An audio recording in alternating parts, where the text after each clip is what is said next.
So once again, welcome to all students.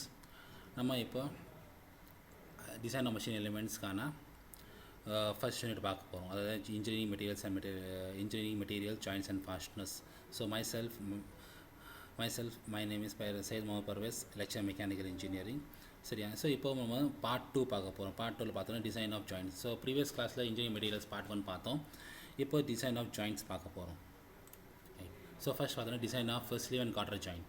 So sleeve and cotter ஜாயின்ட்க்கான diagram நம்மளுக்கு உங்கள் பார்வைக்கு இருக்குது. ஸோ பார்த்தோம்னா sleeve 1, 2 cotters and 2 rods. So inserted in the perfect manor.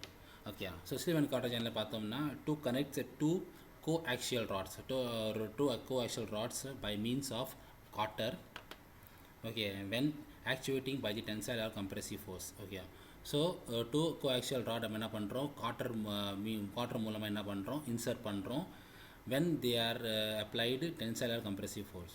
Okay, so cutter எப்படி இருக்கும்னா, it is a wedge shaped rectangle cross section strip. Okay, so காட்டரோட taper range பார்த்தோம்னா 1:48 to 1:24 அந்த ரேஞ்சில் காட்டரோட ஒரு சைடு மட்டும் டேப்பராக இருக்கும். அண்ட் மெட்டீரியல், ஸோ நம்ம material use in sleeve and cotter join பார்த்தோம்னா mild steel or rough time, இந்த மாதிரி மெட்டீரியல் யூஸ் பண்ணுறோம். அடுத்த அப்ளிகேஷன். ஸோ இந்த ஸ்லீவ் அண்ட் காட்டர் ஜாயின் எங்கேயும் அப்ளிகேஷன்ஸ் யூஸ் ஆகும்னா cross head of steam engine and reciprocating pump. Okay.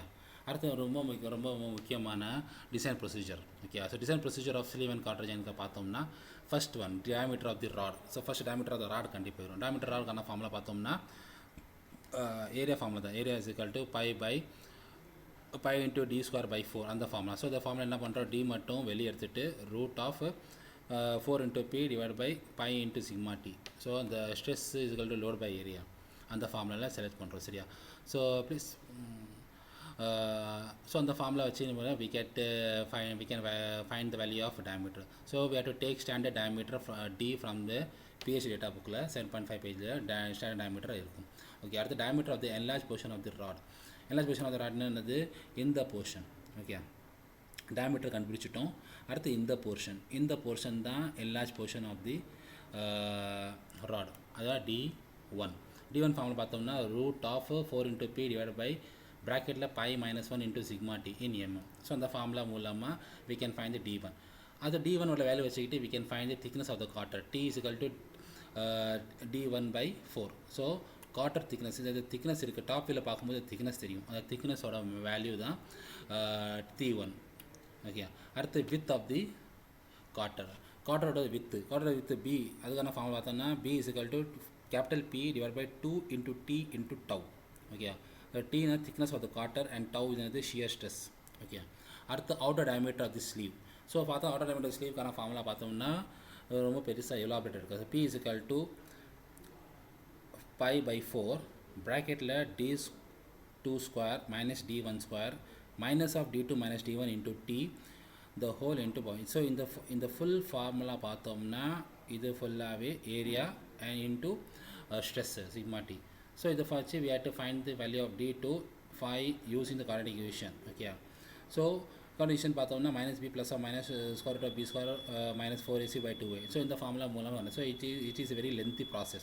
So என்ன பண்ணிட்டாங்கன்னா நம்ம அந்த ப்ராசஸ் பண்ணாமல், அந்த ஸ்டெப்ஸ் பண்ணாமல், simply by using this formula d2 equal to 2.5 into d.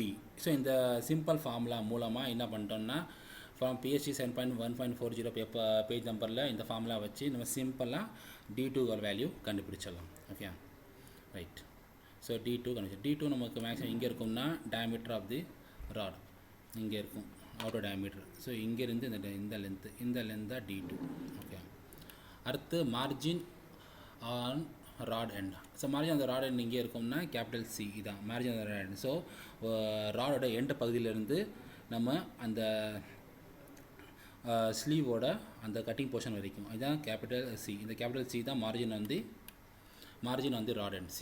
So சியோட மதிப்பு ஃபார்முலா பார்த்தோன்னா C is equal to P / 2 into T1 into tau. ஓகே, இன் mm. அடுத்து margin on the sleeve end. So margin on sleeve எண்ட்னா இங்கிட்ட இருக்கும், இந்த end. So காட்டரோட லெஃப்ட் சைட் பகுதியிலேருந்து நம்ம ஸ்லீவோட எண்டு. ஸோ ஸ்லீவோட லெஃப்ட் ஹேண்ட்லேருந்து காட்டர் இன்சர்ட் பண்ணக்கூடிய டிஸ்டன்ஸ் தான் கேபிட்டல் ஏ. இந்த ஏ தான் margin on the sleeve end, capital A. சாதாரண ஃபார்மில் பார்த்தோன்னா A is equal to capital B divide by 2 into ப்ராக்கெட்டில் d2 minus d1 into tau. Okay, so இந்த ஃபார்முலா மூலமாக கேபிட்டல் ஏ கண்டுபிடிச்சலாம். ஓகே, அண்ட் ஃபைனலி ரெண்டு செக்கிங் பண்ணுறோம், சரியா? ஸோ டென்சைல் ஸ்ட்ரெஸ்ஸு இல்லை கம்ப்ரெசிவ் ஸ்ட்ரெஸ்ஸு செலுத்தும் போது we have to check the crushing failure for cotter and rod. So crushing failure cotter and ராட்கான ஃபார்முலா பார்த்தோம்னா சிக்மா சஃபிக்ஸ் சி. சிக்மா சஃபிக்ஸ்ங்கிறது நம்மளுக்கு அந்த க்ரஷிங் ஸ்ட்ரெஸ், அதாவது கம்ப்ரெசிவ் ஸ்ட்ரெஸ், அந்த ஃபார்முலா வச்சுட்டு என்ன பண்ணுறோம், formula P divided by d1 into t. So P பார்த்தோம்னா லோடு, d1 டயமீட்டர் இந்த டயமீட்டர்னா d1, இது diameter enlarge position of the rod, அந்த d1 into t thickness of the cotter. இந்த ஃபார்முலா மூலமாக பார்க்கணும். அப்போ ஃபார்முலா வரும்போது வேல்யூ செக் பண்ணணும். வேல்யூ செக் பண்ணும்போது நம்ம சிக்மா சஃபிக்ஸ் கிவன் டேட்டாவில் அந்த வேல்யூவோட நம்ம கண்டுபிடிச்ச வேல்யூ கம்மியாக வரணும். So induce stress should be less than the permissible stress. So இந்த வேல்யூ நம்ம கிவன் டேட்டா வேல்யூவோட கம்மியாக இருக்கணும். கம்மியாக இருந்துச்சுன்னா the design will be safe. Okay, அடுத்து ரெண்டாவது ஃபைனல் செக் பார்த்தோம்னா checking crushing failure for cotter and sleeve. So பண்ணும்போது என்ன ஆகும்னா sigma suffix c formula sigma suffix equal to capital B divide by d2 minus d1 into d. So இந்த formula மூலமாக கண்டுபிடிக்கிறோம். So இந்த ஃபார்முலா மூலமாக கண்டுபிடிக்கும் போது மறுபடியும் இந்த இன்டியூஸ் ஸ்ட்ரெஸ், இந்த கண்டுபிடிச்ச வேல்யூ நம்ம கிவன் டேட்டா வேல்யூவோட கம்மியாக இருக்கணும். கம்மியாக இருந்துச்சுன்னா the design will be safe.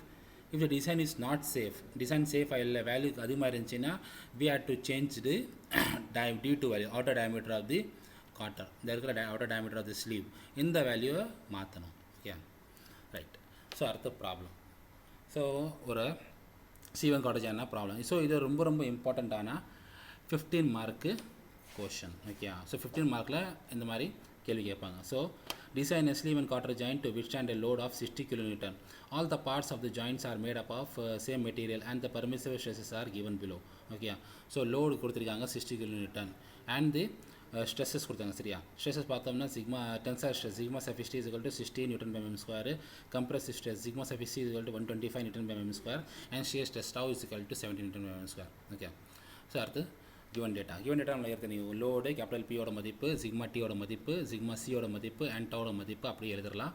To ஃபைண்டில் we have to design a sleeve and quarter joint. Okay, so problem solve பண்ணிக்கலாம். ஸோ சொல்யூஷனில் ஃபஸ்ட்டு பார்த்தோம் டயமீட்டர் ஆஃப் தி ராட் கண்டுபிடிக்கும். Diameter of formula d is equal to, so இந்த formula எப்படி வந்துச்சுன்னா நம்ம ஸ்ட்ரெஸ் ஃபார்முலா வச்சு stress is equal to load by area. So ஸ்ட்ரெஸ்ஸோட மதிப்பு நம்மளுக்கு கொடுத்துருக்காங்க, டென்சைல் ஸ்ட்ரெஸ் கொடுத்துருக்காங்க, லோடு கொடுத்துருக்காங்க. அப்போ area formula is equal to pi into d²/4.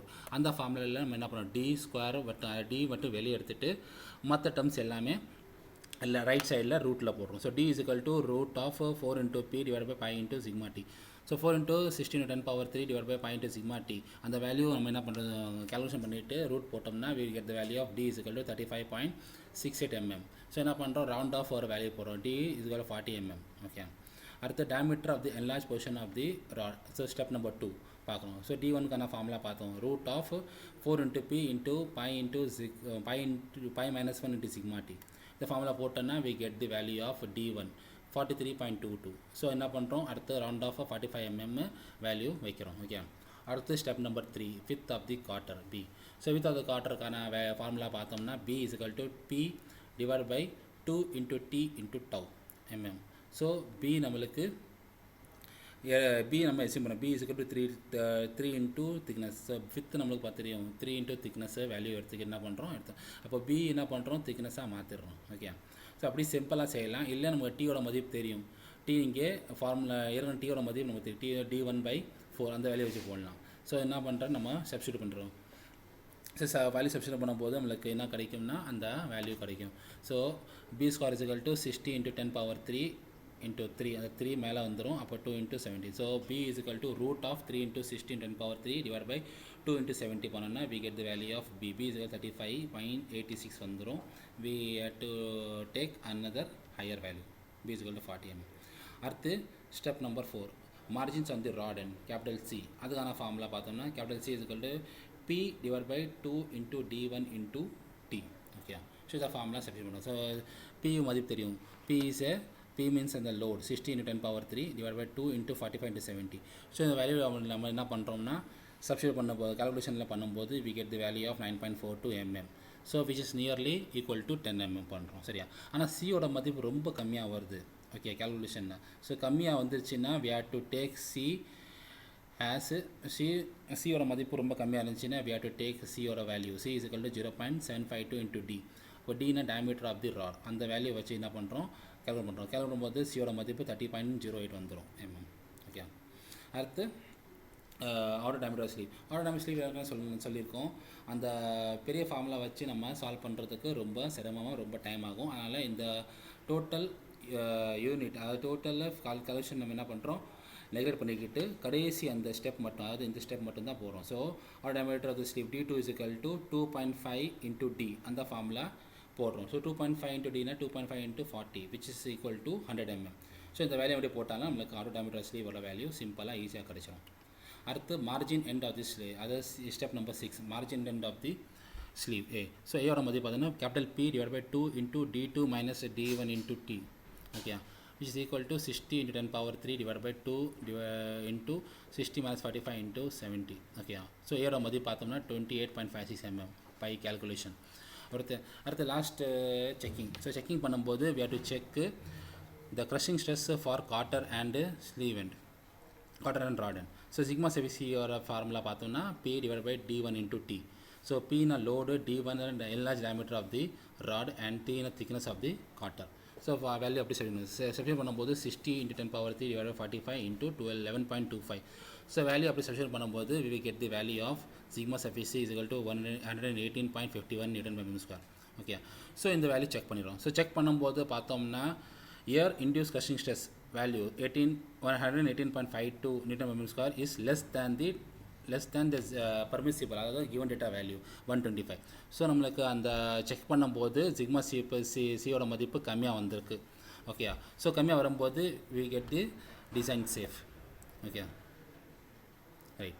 அடுத்து last checking. So last checking பார்த்தோம்னா checking crushing failure for cotton and sleeve. So அதுக்கான ஃபார்முலா பார்த்தோம்னா சிக்மா சஃபிசி is equal to capital P divided by D2 minus D1 into T. So இந்த formula substitute பண்ணுறோம். So formula substitute பண்ணி value substitute பண்ணும்போது பார்த்தோம்னா 60 into 10 power 3 divided by 60 minus 45 into 11.25. So இந்த value எப்படி சப்ஸ்டியூட் பண்ணும்போது we get the value of 355.56 Newton per mm. So இந்த value பார்த்தோம்னா நம்மளை பர்மிசிபிள் அதாவது கிவன் டேட்டாவோட கம்ப்ரெசிவ் ஸ்ட்ரெஸ்ஸோட மதிப்பில் ஜாஸ்தியாக வருது. So year induce crushing stress value 355.56 Newton per mm square is greater than the sigma suffici value okay. So value நமக்கு அதிகம் வந்துச்சுன்னா the design is not safe. So safe இல்லைன்னா நம்ம என்ன செய்யணும்னா we have to change the value of D2. So we have to change the value of D2. D2ஓட மதிப்பு மாற்றுறோம். So D2 மாற்றும் போது என்ன பண்ணுறோம் அந்த ஃபார்முலா அப்படியே எடுத்துக்கிறோம். ஸோ சிக்மா சஃபிசியோட மதிப்பு அப்படி எடுத்துகிறோம். சிக்மா சஃபிசி is equal to P divided by D2 minus D1 T. அப்போ சிக்மா சியோட மதிப்பு நம்ம given data என்ன எடுத்துக்கோம் அந்த வேல்யூ எடுத்துக்கலாம் ஓகே. ஸோ இதில் தேவை D2 minus D1. So D2 minus D1 என்ன பண்ணுறோம் லெஃப்ட் சைடில் கொண்டு வரோம். சிக்மா சஃபிசி அப்படியே நேராக கீழே கொண்டு வந்துடுறோம். அப்புறம் D2 மதிப்பு தான் கண்டுபிடிக்க போகிறோம். D1 மதிப்பு தெரியும். D2 minus 45 equal to P மதிப்பு 60 10 power 3 divided by சிக்மா சஃபிசியோட மதிப்பு 125 into thickness 7.25. இந்த வேல்யூ அப்படி சப்ஸ்டியூட் பண்ணிடுறோம். பண்ணும்போது என்னாகும் we get the value of 42.67. அப்போ இந்த வேல்யூ என்ன பண்ணுறோம் அப்படியே வச்சுக்கிட்டு D2ல -45 இருக்குல்ல அந்த -45 மதிப்பு என்ன பண்ணுறோம் ரைட் சைடில் போகும்போது it will get into plus. So 42 plus 42.67 plus 45 அந்த மதிப்பு கிடைக்கும். அப்போ D2 மதிப்பு 87.62 mm கிடைக்கும் ஓகே. ஸோ D2 87 வந்துச்சுன்னா நம்ம ரவுண்ட் ஆஃபாக D2 மதிப்பு 90 வைக்கிறோம் okay.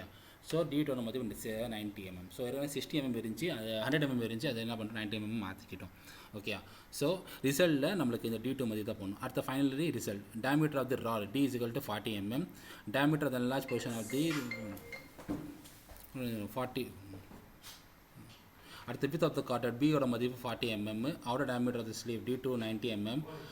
margin end of the sleeve A is equal to 28.56 mm. crushing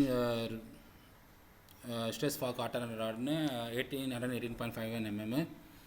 அடுத்து crushing failure for quarter and sleeve 355.56 mm and thickness of the quarter will be 11.25 mm. Right.